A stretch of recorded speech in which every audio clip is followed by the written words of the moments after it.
Bien, buenas tardes, días, noches. Nosotros somos el equipo de sistema digestivo, vamos a hablar del sistema nervioso entérico. El equipo está compuesto por Bojorquez Mora, Félix, Steven, Bernal Pimienta, Francisco Javier, Bracamonte Romero, Diego Fernando, yo, Cano Aragón Cidali y Cárdenas Acosta Santiago. Bueno, vamos a empezar. Bueno, primero que nada, ¿qué es el sistema digestivo? Bueno, pues el sistema digestivo es el sistema que nos va a ayudar en la reducción, absorción, en la trituración, secreción de todos los sistemas, todos los procesos que se lleven a cabo para poder absorber los alimentos. Bueno, pues eso es para lo que sirve el sistema digestivo. Entonces, entre las funciones del sistema digestivo están la reducción, que creo yo que es la más importante porque el proceso, pues, por ejemplo, el proceso de trituración, la secreción de enzimas digestivas como la alfa amilasa, la digestión, bueno, pues todo esto va a llevar al fin y al cabo en una reducción. Sí, vamos a reducir los alimentos, vamos a hacer que sean azúcares simples para poder absorberlos. ¿Sí? Para poder absorberlos y lo que no ocupamos, pues lo defecamos. El sistema digestivo se divide física y funcionalmente en regiones especializadas para la digestión, secreción, absorción, motilidad y compactación. Bueno, podemos dividir al sistema digestivo como una división anatómica en un segmento superior, medio e inferior. El segmento superior es el que tiene lugar los procesos digestivos iniciales, que va pues desde la boca, el esófago, el estómago, hasta el estómago. El segmento medio, donde van a tener la mayor parte de los procesos de absorción y digestión, que son el intestino delgado, todo el intestino delgado, el duodeno, el yeyuno, el ilio, y el segmento inferior, que va a ser el colon, que va a ser el sitio de eliminación o almacenamiento de los desechos. Bueno, este es el proceso de deglución. El proceso de deglución que, que inicia como un proceso activo, consciente, que inicia en la boca, que en la boca tenemos a las enzimas, a las alfa amilasas, que van a estar reduciendo el almidón, que es pues es el de los principales carbohidratos, de los más abundantes que hay. Después tiene el proceso, el lugar en la faringe, que este ya es inconsciente, la deglución inconsciente, baja la epiglotis, se inhibe la respiración y bueno, la comida pasa. Después, por contracciones segmentarias y propulsivas, el bolo va descendiendo y este va descendiendo hasta el estómago. Bueno, van a haber unas neuronas que van a ser neuronas entéricas inhibidoras y neuronas entéricas excitadoras, que van a estar manteniendo una contracción tónica constante en los orificios del tracto digestivo. Es decir, por ejemplo, estas neuronas motoras entéricas, excitadoras o inhibidoras, como por ejemplo, las excitadoras, van a estar manteniendo una contracción activa, tónica, todo el tiempo, en estos orificios como el esfínter esofágico inferior, que es este que todo el tiempo tiene que estar normalmente cerrado. Sí, el esfínter del píloro, del canal pilórico, que también tiene que estar cerrado. Entonces todo el tiempo deben normalmente estar cerrados y en algún momento se van a relajar por acción de las neuronas motoras entéricas inhibidoras, que van a hacer que estos esfínteres, por estímulos locales, por peristalsis local, se relajen y se abran y dejen pasar el bolo. Entonces, estos esfínteres, al estar cerrados, por ejemplo, el esfínter esofágico inferior, que va a impedir que haya un reflujo, sí, va a bloquear aquí, va a bloquear esta comunicación natural entre el esófago, que tiene un pH de 6, y el estómago, que tiene un pH de 1 al 3. Entonces va a bloquear esta conexión y va a impedir un reflujo, y eso es bueno porque normalmente tiene que estar cerrado. El esófago no soporta el ácido clorhídrico del estómago. Entonces, normalmente tiene que estar cerrado. Este es el esfínter esofágico inferior. Tenemos un esfínter, el esfínter de la boca. Es uno, el esfínter esofágico inferior es otro, el esfínter esofágico superior es otro, ahí van 3 esfínteres. Tenemos también el esfínter del píloro, ahí van 4. Tenemos este esfínter, que es el esfínter de Oddi. Ajá. Este es el conducto pancreático principal de Wirsung. Este de aquí es el conducto colédoco. Este es el cístico y el hepático común. ¿Okay? Este es el iliocecal, que es el que hace más ruido. El conducto iliocecal del ilion y el colon. Conducto iliocecal. Y bueno, estos esfínteres se encuentran normalmente cerrados mediante contracciones tónicas que van a evitar el movimiento del contenido gastrointestinal en dirección retrógrada, lo que puede ocasionar patología. Es decir, este es el esófago. Este es el cuerpo del esófago.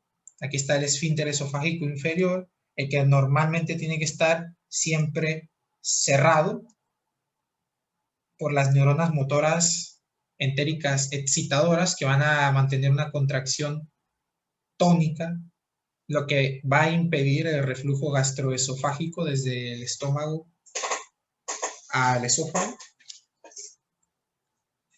Pero bueno, hay ocasiones en las cuales el esfínter esofágico inferior pues sí está cerrado y se tiene que abrir, pero hay ocasiones en las cuales no se abre.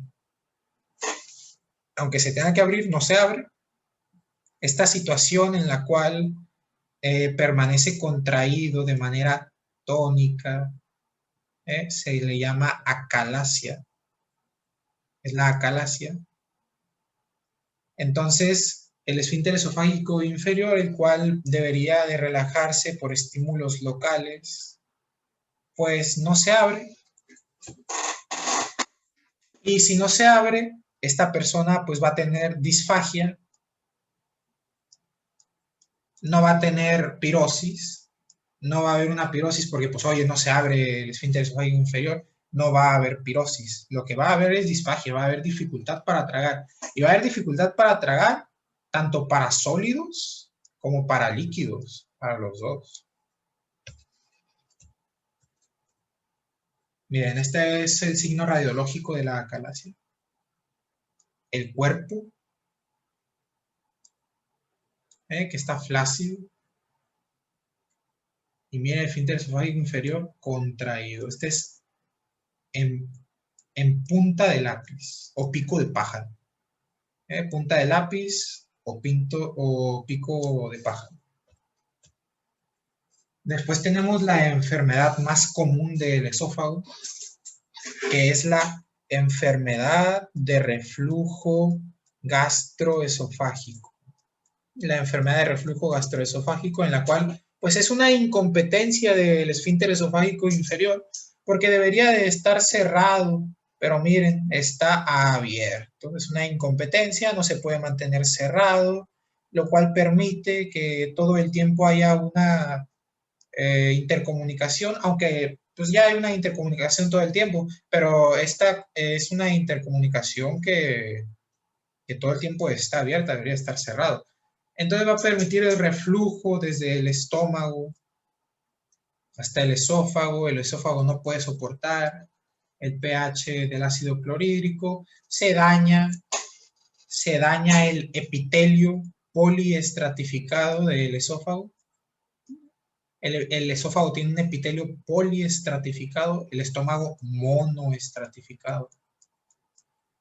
Entonces, la persona, pues aquí está la persona viene con clínica de pirosis. La pirosis, que es lo más común que tengan pirosis, ardor retroesternal, me arde, atrás de aquí me arde. Pero lo más específico, pues es el reflujo.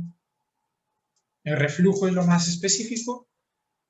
Y bueno, pues es una incompetencia del esfínter esofágico inferior, el cual debería mantenerse cerrado, pero no está cerrado y todo el rato está abierto. Y esto pues nos puede llevar a varias complicaciones, nos puede llevar a una esofagitis y nos puede llevar también a esto de aquí que apareció. Esto se llama esófago de Barrett. Esófago de Barrett.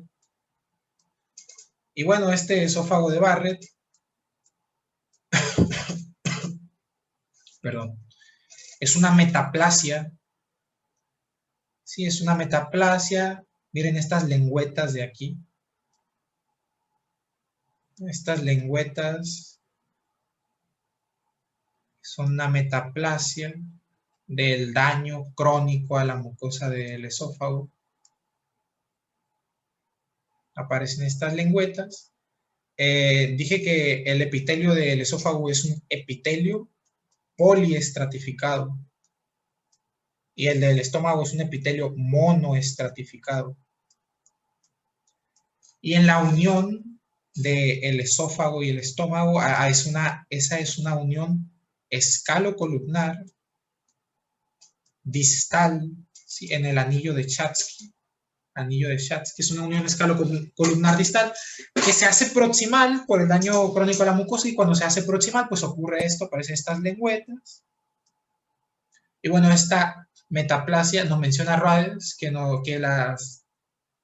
20% de las metaplasias pueden avanzar a displasias, ya pues eso es como un cáncer, ¿eh?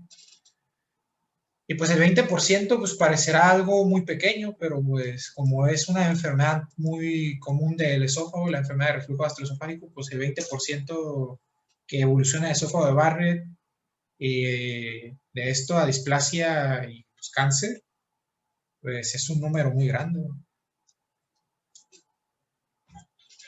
Bueno, la estructura de la pared, ¿ok? O la pared del tracto digestivo. Es básicamente toda la misma, tiene 4 capas. La primera capa es una capa mucosa que tiene células epiteliales, una lámina propia y células musculares lisas. La capa mucosa es esta capa de aquí. Es toda esta capa que tiene vellosidades. Y en estas vellosidades tiene enzimas en el cepillo de punta, que son estos. Aquí están unas criptas que se llaman criptas de Liverpool, que lo que hacen es producir nuevos enterocitos para que estos cada 3-5 días sean reemplazados por los viejos. Se despegan desde los cepillos de punta los enterocitos más viejos. Entonces, esta capa es regenerativa, se regenera. Después está la capa submucosa, que es la capa donde hay tejido conjuntivo, y donde hay tejido conjuntivo hay vasos sanguíneos, hay nervios, vasos linfáticos. De hecho, desde la capa submucosa se extienden hasta la capa mucosa. En cada microvellosidad se extiende una arteria, una vena y un vaso linfático, ¿no? Quilífero. ¿ok? Tenemos la capa muscular, que es una capa circular más gruesa interna y una longitudinal. Bueno, pues el esófago tiene estas dos capas. Tiene una capa de fibras circulares y una capa de fibras longitudinales. El estómago tiene tres. Tiene una circular, tiene una longitudinal y entre estas tiene una oblicua. Una capa oblicua. Y por último, pues la capa serosa, que se continúa con el peritoneo y el mesotelio. Ok, ahora, hay dos plexos que van a formar el sistema nervioso entérico. Estos plexos son el plexo submucoso y el plexo mientérico, que podemos observar aquí. Este es el plexo submucoso de Meissner y el plexo mientérico de Auerbach. El plexo submucoso pues está por debajo de la capa submucosa, es esta, dijimos, y entre la capa circular de músculo, y pues el plexo mientérico está entre ambas capas musculares. Okay, va a controlar las contracciones peristálticas y el plexo submucoso las secreciones mucosas. Ahora miren, el estómago. Vamos a irnos hacia el epitelio del estómago. Estamos en la capa mucosa. Y la capa mucosa del estómago está compuesta por dos células. Tenemos a las células, a las principales, que son muchas más que las parietales o oxínticas. Las células principales van a producir pepsinógeno. El pepsinógeno, cuando entre en contacto con el ácido clorhídrico del estómago, se convierte en pepsina, la principal enzima proteolítica del estómago, y las células parietales o oxínticas van a producir factor intrínseco para la absorción de la vitamina B12 y van a producir el ácido clorhídrico. Que vamos a ver que el ácido clorhídrico, estas células oxínticas pueden ser estimuladas por acetilcolina, por histamina, por otras sustancias que pueden hacer que se produzca el ácido clorhídrico, como la gastrina, por ejemplo. La gastrina es secretada por las células G del estómago. Ahora, podemos dividir al estómago un 80%, que es todo esto que estoy aquí marcando, que es el cuerpo, el fundus, el cardias, un 80%. Y este 80% del estómago va a ser el que produzca el ácido clorhídrico, el pepsinógeno y el factor intrínseco.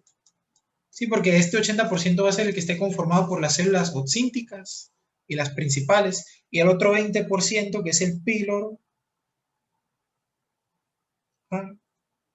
el otro 20% va a tener las células G,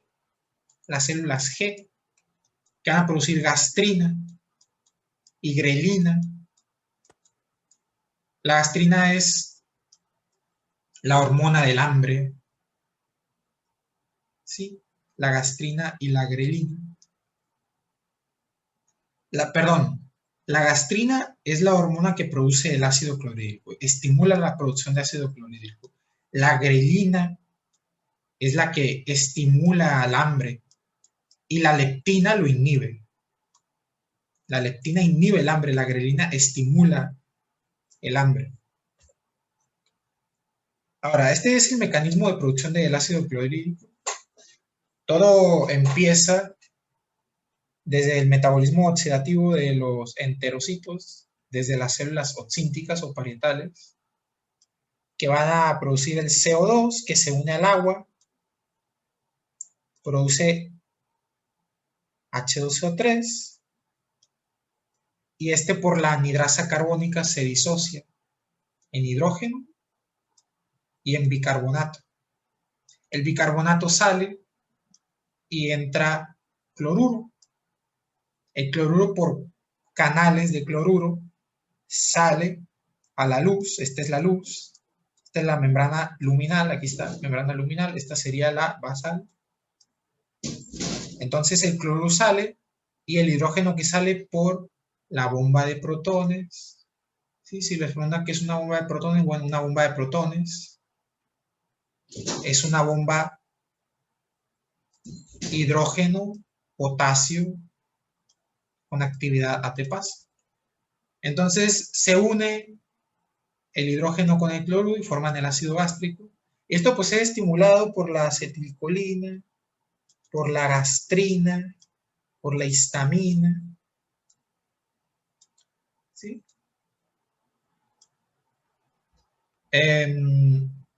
Entonces podemos llegar a tener una marea alcalina en los vasos circulantes del estómago pues por el bicarbonato que salió al tejido conectivo. Bien, ahora, el sistema digestivo. Bueno, pues el sistema digestivo es el tubo digestivo, es el órgano endocrino más grande del organismo que sintetiza hormonas que participan en la regulación endocrina y parácrina. Y distintos factores pueden incrementar las producciones de estas hormonas. Por ejemplo, tenemos la gastrina y la grelina, que dijimos que la gastrina produce el ácido clorhídrico y la grelina el hambre. Ajá. Tenemos también a las secretinas, tenemos a las incretinas, que las incretinas, lo que hacen las incretinas es que le van a avisar al páncreas que ahí viene la comida, pues. Por así decirlo, le van a avisar al páncreas que ahí viene una cascada de glucosa a la sangre y que el páncreas pues tiene que producir insulina para que no haya cambios bruscos en la sangre, cambios bruscos de glucosa y toda esta insulina esté lista para meter a la glucosa a las células del cuerpo. Entonces, me voy a regresar porque hay algo que quería mencionar. Me ha pasado a mencionarlo. Bueno, esta era la división anatómica, pero hay una división que usamos mucho, que es esta, que es para dividir a los sangrados del tubo digestivo superiores y el tubo digestivo inferior, que es este, que es el ángulo de Treitz. Ajá. Este ángulo, si el sangrado está por arriba del ángulo de Treitz, es sangrado del tubo digestivo superior. Si está por abajo, es inferior. Y pues esto nos va a dar diferente clínica. ¿Por qué? Porque si el sangrado es del tubo digestivo superior, muy probablemente en las heces haya melena o puede llegar a haber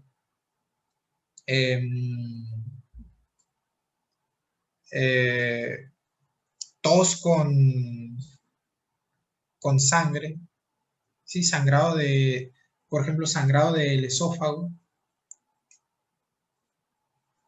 A eso se le llama hematemesis, melena o hematemesis. Y de sangrado del tubo digestivo inferior, pues puede ser muy cerca, por ejemplo, en el recto o en el ano, puede ser alguna rectorragia, una hematoquesia, dependiendo del tránsito, pues podría llegar a ser una melena, dependiendo de qué tan cerca del ángulo de Treitz esté el sangrado, digamos, por ejemplo, estar aquí el sangrado, o estar aquí, dependiendo del tránsito, aunque no.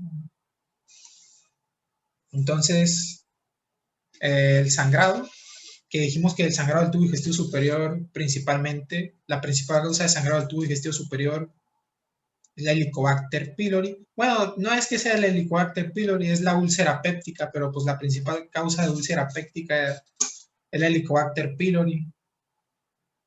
Y la de sangrado del tubo digestivo inferior son los divertículos.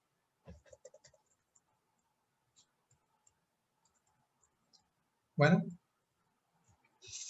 ya hablamos de esto. Ya hablamos de esto, ya dijimos aquí que la principal protectora del estómago es la prostaglandina E2, es la principal protectora del estómago porque es la que detiene la producción de ácido clorhídrico y aumenta la...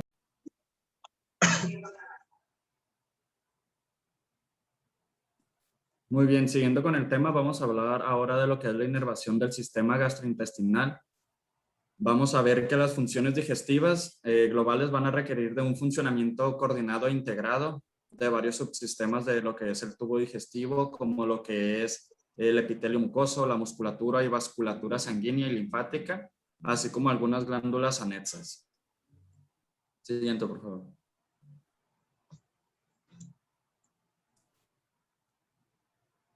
Muy bien, entrando un poco en lo que es la neuroanatomía, vamos a ver que va a ser una compleja red neural cuyos centros se van a encontrar en lo que es en la pared del tubo digestivo, que se va a llamar lo que es la inervación intrínseca y que está comunicada con el sistema nervioso central o inervación extrínseca.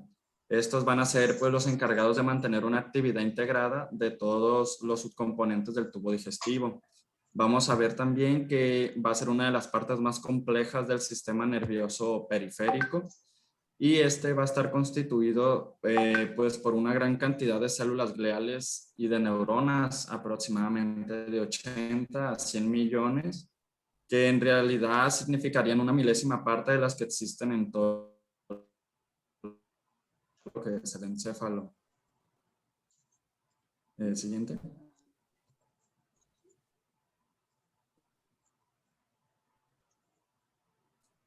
Muy bien, hablando de la inervación, vamos a hablar de la intrínseca. Vamos a ver que el sistema nervioso entérico pues es una estructura altamente compleja cuyas características morfológicas y funcionales lo hacen muy semejante a lo que es el sistema nervioso central y muy diferente a los ganglios del sistema nervioso autónomo. En la siguiente imagen podemos ver esta demostración ilustrativa, la cual indica lo que es el sistema nervioso entérico con sus plexos. Vamos a ver que en la mucosa se va a encontrar el plexo de Meissner y en lo que es la capa muscular, pues el plexo mientérico o de Auerbach.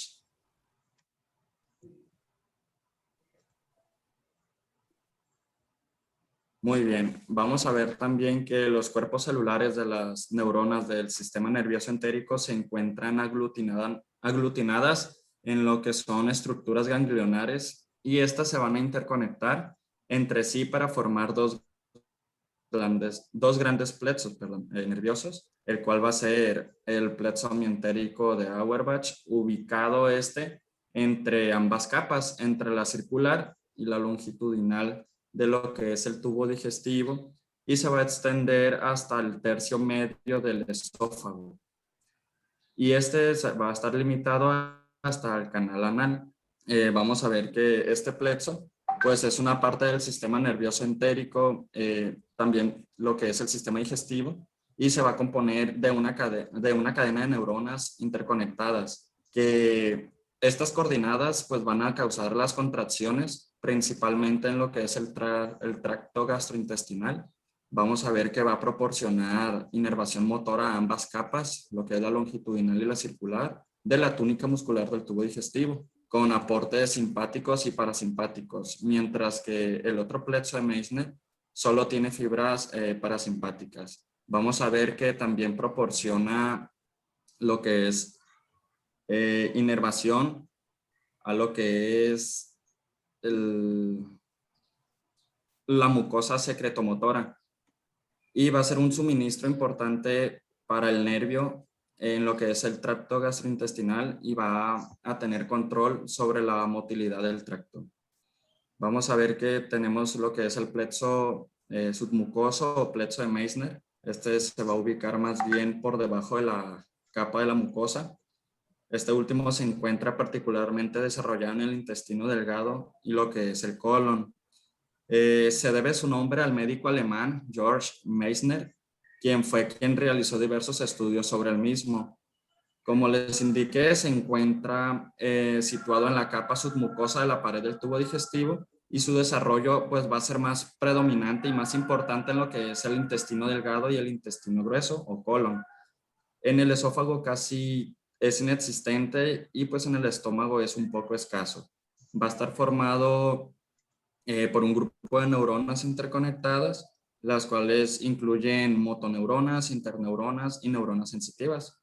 Algunas de ellas pues van a inervar a células secretoras que están situadas en lo que es la mucosa del intestino y va a controlar más que nada lo que es el proceso de la secreción. Siguiente.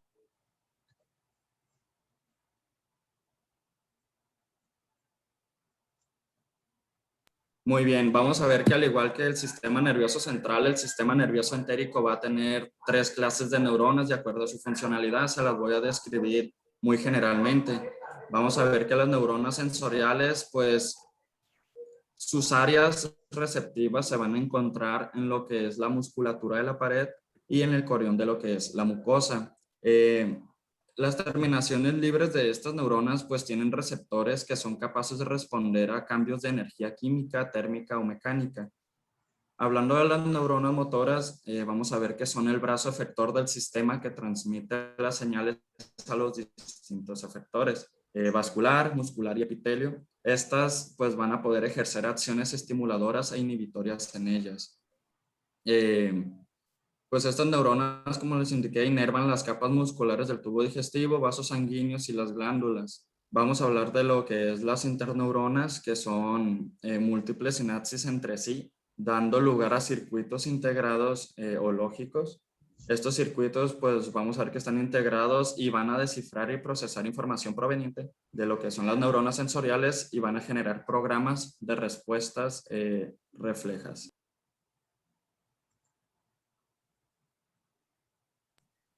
Muy bien.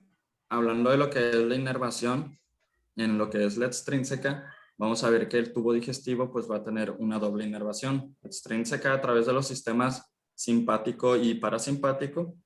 En este caso ambos van a contener fibras aferentes sensoriales que transmiten información al sistema nervioso central y fibras eferentes o motoras que inervan los órganos efectores.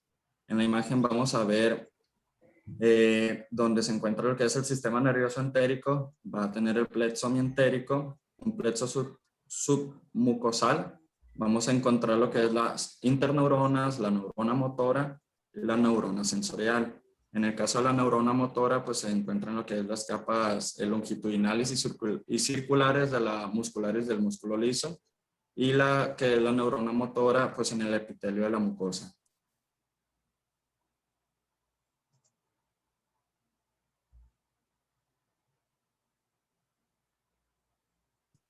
Muy bien.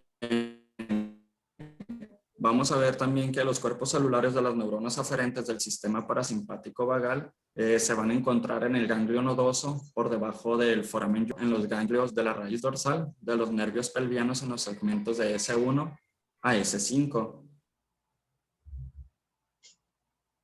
Vamos a ver que la vía aferente vagal va a representar el 80 al 90% de todas las fibras del nervio vago que va a inervar a todo el tubo digestivo desde el esófago hasta el colon proximal.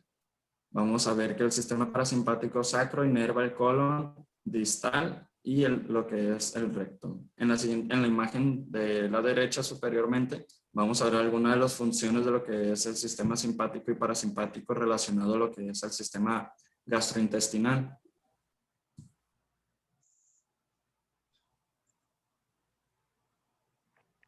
Bueno, pues prosiguiendo con lo que dijo mi compañero y como él dijo, las funciones digestivas requieren del funcionamiento coordinado e integrado de varios subsistemas del tubo digestivo, como son el epitelio mucoso, la musculatura, vasculatura sanguínea y linfática, entre otros.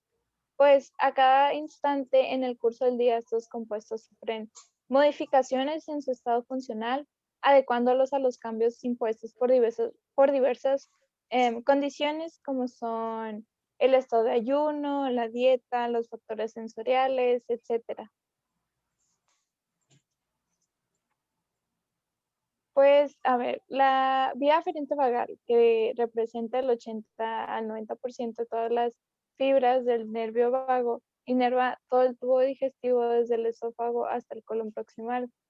El sistema parasimpático sacro inerva el colon distal y recto.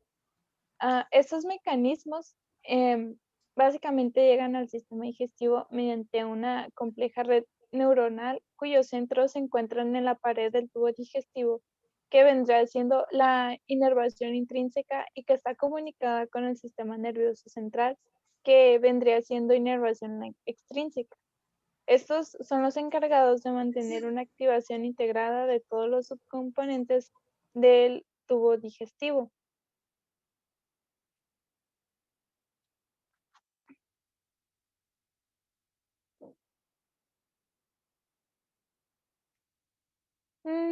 La vía aferente vagal que va al tracto digestivo nace del núcleo ambiguo y del núcleo motor dorsal en la médula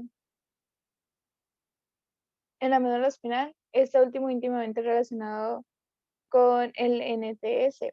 Bueno, primeramente cuando veremos la inervación extrínseca, como lo había mencionado.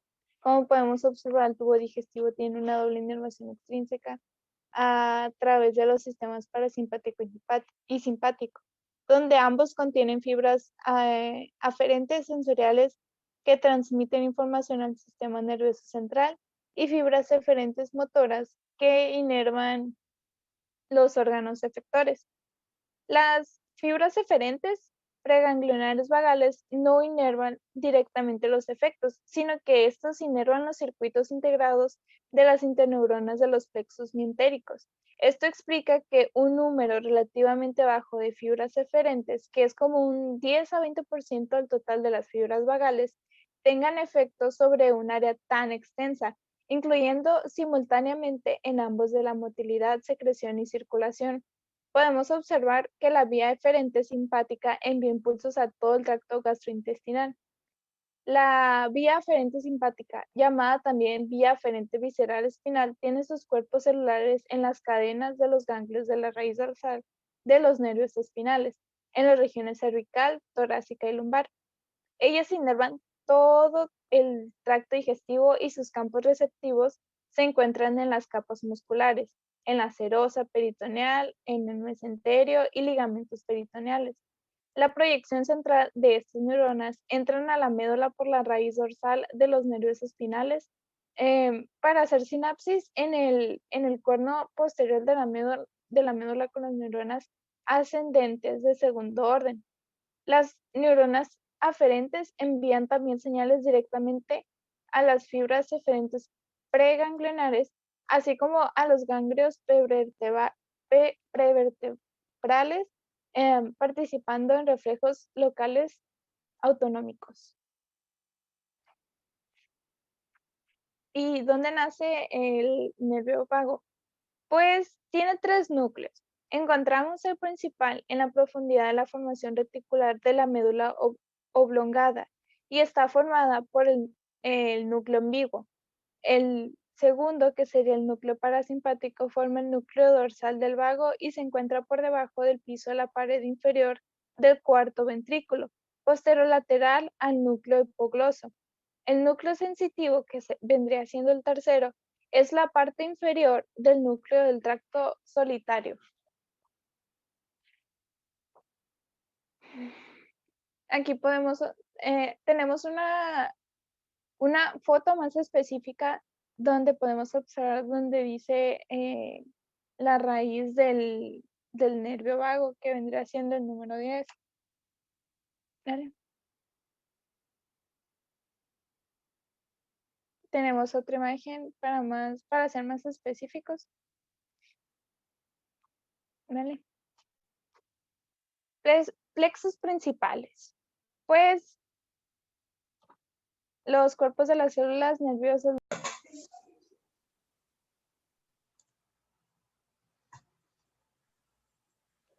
Bien, siguiendo con los plexos principales, pues los cuerpos de las células nerviosas del sistema nervioso se están agrupados en ganglios que están interconectados por tractos de fibras que resultan en la formación de dos plexos.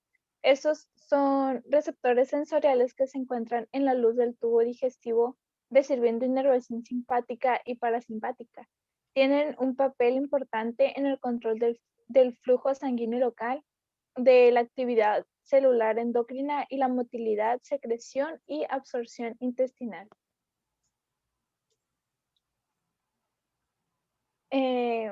Enfocándonos en el plexo de Auerbach o el mientérico, está en la capa muscular externa del tubo digestivo entre la capa circular y la longitudinal. Se encuentra pues el plexo Auerbach.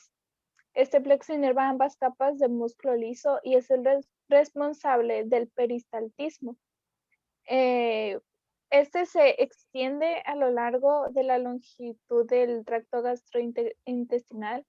Es debido a que la configuración los vuelve ideales para regular tanto la fuerza como la frecuencia de las contracciones del músculo liso necesarias para desplazar el material a lo largo del tracto. Es por eso que es responsable del peristaltismo. Dale.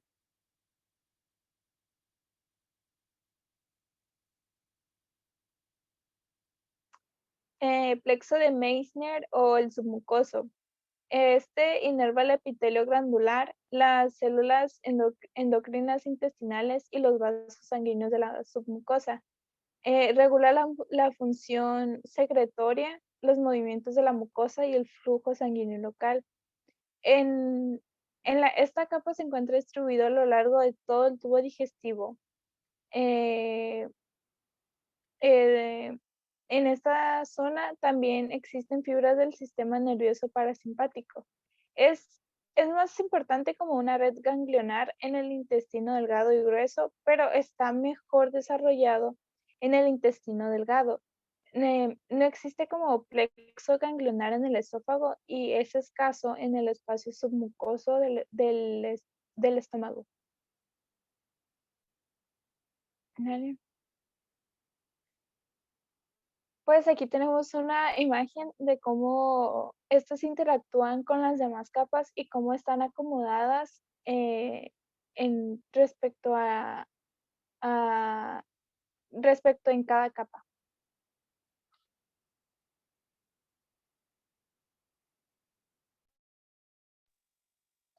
Bueno, ahora hablaremos de lo que son el sistema entérico. El sistema entérico son la capacidad del sistema digestivo propio para tener fibras y obtener y controlar movimientos y también sus secreciones gastrointestinales.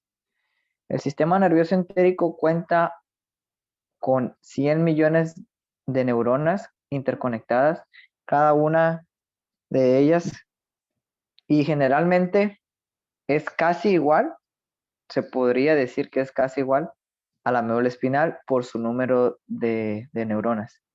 Generalmente el sistema nervioso entérico es propio del sistema digestivo, por lo que se le conoce como un segundo cerebro.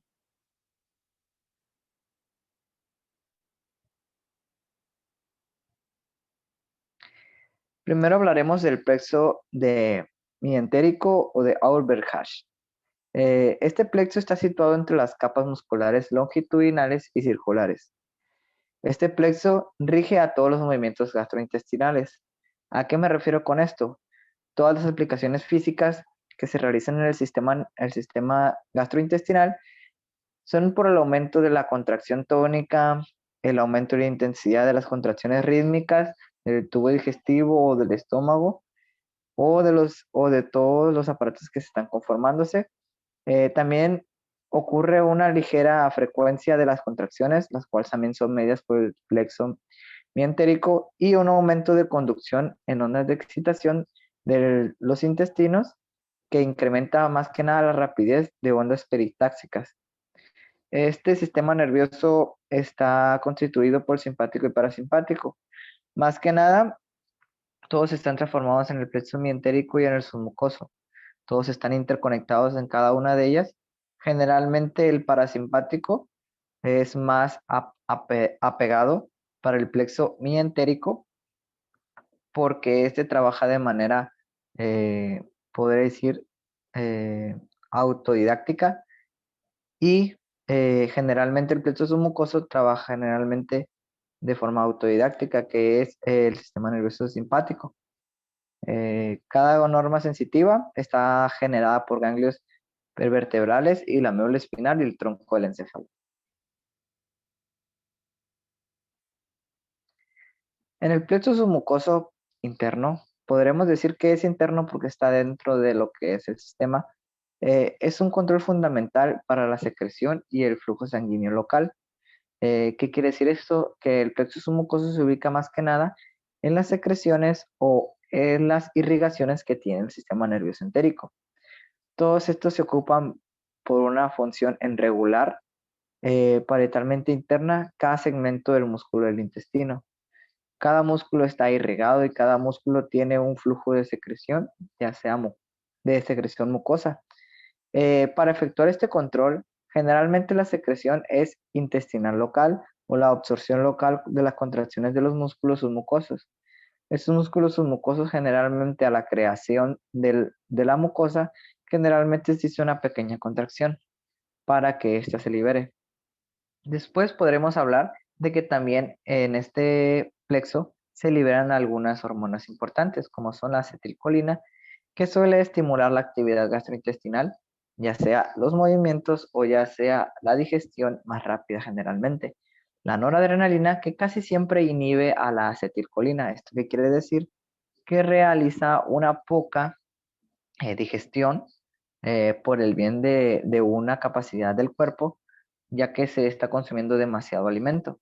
Generalmente estas dos trabajan simultáneamente y también podemos resaltar lo que es la adrenalina. Generalmente la adrenalina es por vía sanguínea que a través de una pequeña conducción de la circulación de la médula suprarrenal se ubica en este plexo, ya que esta le da tanto como el movimiento más rápido o como el alcance del tubo digestivo para atravesar una irrigación adecuada. Ahora hablaremos del sistema nervioso simpático y parasimpático, por si no quedó un poco claro. El sistema nervioso parasimpático es la que aumenta la actividad del sistema nervioso entérico. ¿Esto qué quiere decir? El sistema nervioso parasimpático generalmente se ubica para las actividades del sistema nervioso entérico. Todos los que son contracciones, irrigación, lo que son contracciones musculares y algunos movimientos peristáxicos.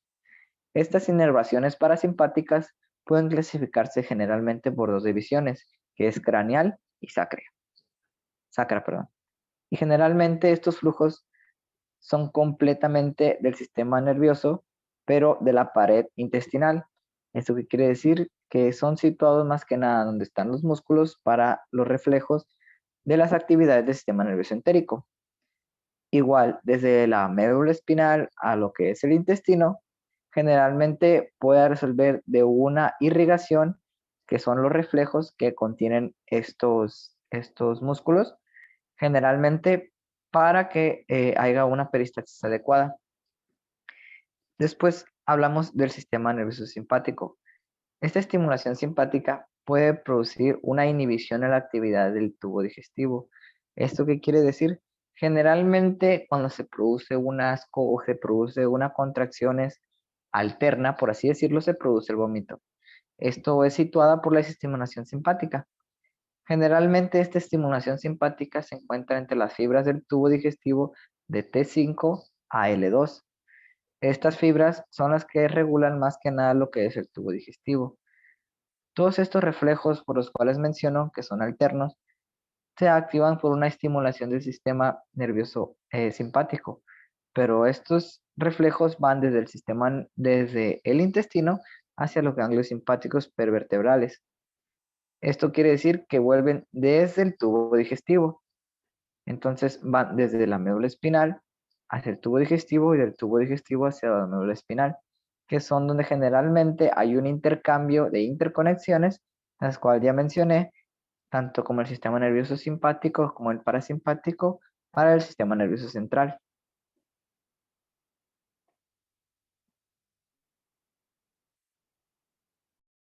Bueno, continuando con la última exposición de este tema, les hablaré yo de los tipos de neuronas y de los neurotransmisores. Retomando lo que dijo mi compañero en la exposición anterior, el sistema digestivo es conocido como un segundo cerebro, ya que este está dado y contiene poco más de 100 millones de neuronas. En estas mismas se sabe que tanto el intestino como el cerebro están estrechamente conectados y que pues estas mismas conexiones son bidireccionales y que da lugar a una inervación extrínseca, que es la inervación simpática que es dada por una cadena ganglionar, ya sea de los ganglios ciliacos, de los ganglios mesentéricos superior e inferior, y que esto da la actividad simpática, que vendrían siendo por los nervios esplénicos. Sabiendo esto, vamos a coincidir y vamos a diferenciar los tipos de neuronas que ya se habían retomado, que son las sensoriales, las interneuronas y las neuronas motoras. De esto vamos también a mencionar que los neurotransmisores presentes en el sistema nervioso entérico son muchos, pero que de ellos los más importantes tendrían las neuronas excitadoras y las acetilcolina y la sustancia P, que la sustancia P es la reguladora del humor y también del estrés que el cuerpo llegue a cargar, ya que de ellos todo este tipo de neuronas va a dar como el controlador de las variaciones de las funciones como de la musculatura lisa, la microcirculación local, el transporte epitelial y por último la peristalsis. En esto vamos a encontrar que en las interneuronas vamos a tener dos tipos, que va a encontrar las neuronas tipo AH, en el cual son múltiples procesos largos de sinapsis que pueden ser de los axones o las dentistas y que potencializa la hiperopolarización de las acciones prolongadas, que estas ocurren en la acción de potenciación. Estas cumplen un papel de las interneuronas que comprenden una porción un poco más grande del plexo mientérico y de las porciones más pequeñas de las neuronas de los plexos submucosos. Y por segundo tipo vamos a encontrar las neuronas tipo S, que son la diferencia a las anteriores, que son que tienen acciones más largos y que tienen múltiples sinapsis de dendritas cortas. En estas, a diferencias de las de tipo A, se aplicará un bloqueador de los canales de sodio que suprime los potenciales de acción de cuya mayoría son de ellas. Sabiendo esto, las neuronas tipo S son las que se encuentran más en las neuronas motoras de los plexos mentéricos y submucosos. Tendrían siendo como ejemplos de las musculaturas motoras, las secretoras y las vasomotoras. Estas son de tipo S. Sabiendo eso, vamos a encontrar los diferentes tipos de transmisores que ya les había mencionado, que la acetilcolina es la activación que aumenta de la secreción y siendo motora, al contrario de la norepinefrina, que es la que disminuye la actividad secretora y motora del sistema digestivo. La serotonina y la dopamina en estas puede variar, ya sea que pueda aumentar o disminuir la actividad gastrointestinal. Y ya como por último se van a mencionar algunos péptidos del sistema entérico que vendrían siendo a división de las motoneuronas, que sería como la galactina, que hace la contracción del músculo liso, la somatostalina, que hace la relajación de su músculo, y también la neurotensina. Este también sirve como un tipo de relajador del músculo liso. Las enfalinas es la que ayuda a hacer la contracción del pírolo y ya como para finalizar, las neuronas secretoras, en esta vamos a encontrar dos diferentes tipos de péptidos, que va a ser el péptido vasoactivo, que va a ayudar a la estimulación de la secreción, y el péptido del liberador de la galastrina, que ayuda a liberar la galastrina, que la galastrina se encuentra en la parte inferior del estómago y que ayuda a la controlación de la liberación del ácido gástrico. Y eso vendría siendo todo.